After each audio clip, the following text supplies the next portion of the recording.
Bonjour à tous, ravi de vous retrouver pour ce Morning Echo du mardi 4 juin 2019. Double photo du jour. D'abord, aujourd'hui, c'est les 30 ans de la répression chinoise sur la place Tiananmen.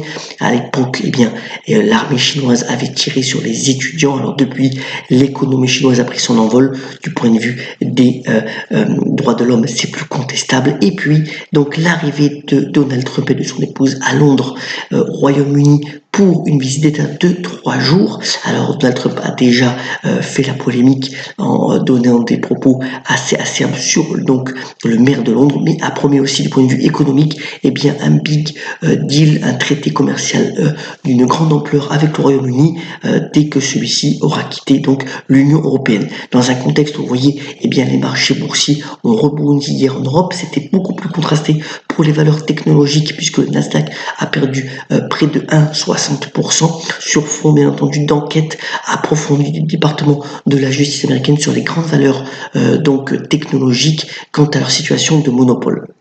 Alors, dans ce contexte-là aussi, on est pratiquement à 10 ans de croissance américaine ininterrompue, même si celle-ci semble être revue à la baisse de la part de beaucoup d'analystes dans un contexte de ralentissement mondial et de cette guerre commerciale avec la Chine et d'appels de la part d'investisseurs pour que la Fed baisse ses taux dans les mois à venir. On a déjà eu un des membres de la Fed, en l'occurrence Bullard, qui a dit que une baisse des taux serait envisageable dans les prochains mois. Et vous voyez sur le graphique de droite, ce ralentissement mondial se fait ressentir puisque l'économie sud-coréenne a été en contraction sur les 3 premiers mois de l'année, plus importante que prévu aussi, avec une inflation très basse. Donc voilà, dans un contexte de ralentissement qui est le cas pour la majorité des pays du monde.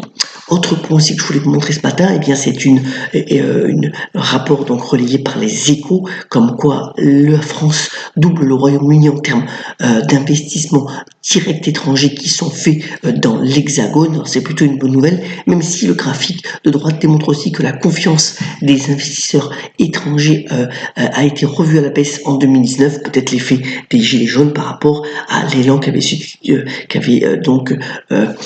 fait l'élection de Macron en 2018, où là, de nombreux investisseurs avaient choisi la France comme terre de prédilection pour des investissements directs. Mais voilà, quand même au niveau des chiffres, la France double le Royaume-Uni et de nombreux investissements directs sont faits en ce moment dans notre pays. C'est une bonne nouvelle, bien entendu, au niveau économique. Autre point aussi, alors le graphique de gauche démontre que véritablement le secteur bancaire européen est dans une situation au niveau boursier assez catastrophique. Vous voyez que c'est la courbe jaune, les valeurs bancaires depuis quelques semaines ont beaucoup plus baissé que le marché dans son ensemble. La Société Générale en particulier a perdu près de 20%. Alors c'est dû au fait que les analystes prévoient encore des baisses de profit. Quand on regarde les 8 principales banques européennes, leur capitalisation boursière, c'est moins que la capitalisation boursière d'une seule banque aux États-Unis, en l'occurrence JP Morgan. Donc les banques européennes n'ont pas d'autre choix que de baisser encore les coûts pour arriver à des taux de rentabilité au moins satisfaisants. Donc ambiance dans les banques. Et puis à droite, le taux de distribution de dividendes en Europe reste satisfaisant. Il est supérieur dans les périodes de ralentissement et de récession à celui des États-Unis, et 4 grands secteurs se dégagent. C'est donc la distribution, les télécoms, les services, bien entendu services aux collectivités, et puis l'industrie du tabac qui toujours donne des dividendes assez importants. Donc après, il faut être assez regardant et assez sélectif dans les titres que l'on choisit si l'on veut investir par le biais du dividende. Venons-en au bref. Alors d'abord, une information intéressante, c'est PayPal que beaucoup d'entre nous utilisent. PayPal va se concentrer sur les petites et moyennes entreprises en créant une plateforme de e-commerce permettant donc à ces entreprises-là d'avoir des outils assez performants pour pouvoir encaisser et faire du e-commerce efficace vis-à-vis de leurs clients. Vous voyez que PayPal a quand même énormément progressé depuis 5 ans la société vise les petites entreprises pour continuer sa croissance. Il y a eu aussi, et ça continue, Donc les journées développeurs vis-à-vis donc d'Apple, l'action a quand même pas mal baissé ces derniers temps dans le sillage des autres valeurs technologiques aux États-Unis. Alors pas mal d'annonces, la fin de l'iTunes qui va être remplacé en fait par des applications dédiées. Aussi, Apple a déclaré qu'il va complètement reconfigurer son application Map et qui pour contrer en fait Google Maps avec beaucoup plus de photos et d'informations pour pouvoir mieux se repérer. Apple Watch va avoir un magasin dédié pour les applications sur la montre et puis un nouveau Mac Pro va être aussi donc commercialisé d'ici l'automne pour des prix aussi entre 6 000 et 12 000 $ d'abord aux États-Unis puis en Europe.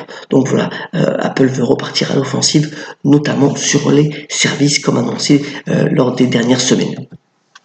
Alors, je voulais vous parler aussi ce matin, il y a une étude assez intéressante sur le potentiel du Li-Fi, donc le Li-Fi, donc Light Fidelity, c'est une haute technologie pour avoir de l'internet à côté bien entendu du Wi-Fi et de la 5G. Et bien, ce Li-Fi devrait pouvoir monter en puissance à partir de 2023-2024. D'ailleurs, la TechOR, qui est un des spécialistes de l'équipement dans les avions, va montrer cette technologie-là lors du prochain salon du boucher. Alors la base de cette technologie c'est donc de propager l'internet via en fait les ampoules essentiellement. Il est aussi possible que d'ici 2023 ou 2024 un smartphone soit équipé de cette technologie, ce qui pourra aussi la booster. Donc voilà, et dans les voitures autonomes aussi c'est possible que cette technologie soit embarquée, donc elle est promise à une belle croissance. Et voilà, un des représentants c'est la TechOR, valeur à laquelle je crois beaucoup pour les années à venir, qui va le présenter donc dans les prochains jours. Autre point, dernier point sur ce Morning Echo, IKKS est à la manœuvre pour se relancer. Alors IKKS n'est pas coté en bourse, mais avait donc une émission obligataire de l'ordre de plus de 300 millions d'euros. Elle a été complètement restructurée et le groupe est passé finalement sous pavillon américain. Il veut se relancer ses ventes, notamment avec cette belle égérie qui est Laetitia Casta qui veut rebooster les ventes. Alors les premiers mois 2019 ont été plutôt encourageants. Espérons que IKKS arrive à surmonter ses difficultés financières dans les mois à venir. Terminons ce Morning Echo par la citation du jour. Elle nous vient de Giacomo Casanova qui a notamment dit « Ceux qui rient beaucoup sont plus heureux que ceux qui rient peu ». C'est peut-être de la palissade, mais enfin c'est important à rappeler pour nous chaque jour. Passons une excellente journée, ayons la pêche et soyons solidaires comme d'habitude. À demain pour le Morning Echo. Excellente journée.